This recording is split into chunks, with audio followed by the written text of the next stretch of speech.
وين السلام أصحابتي السلام عليكم كسودو هذا مقال كله maanta مقال kale ayaan wadaa afurkeenii horta waxaan cashadii maanta waxaan sameeyay makaroone iyo duqad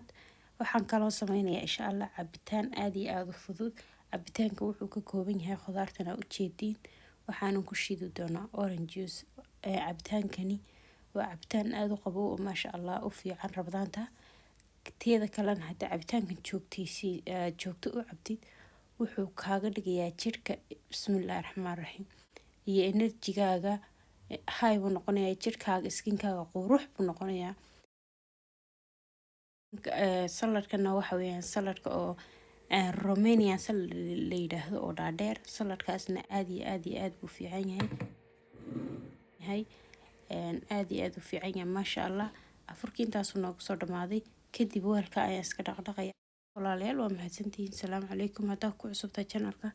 subscribe noo saar aad iyo aad u mahadsantahay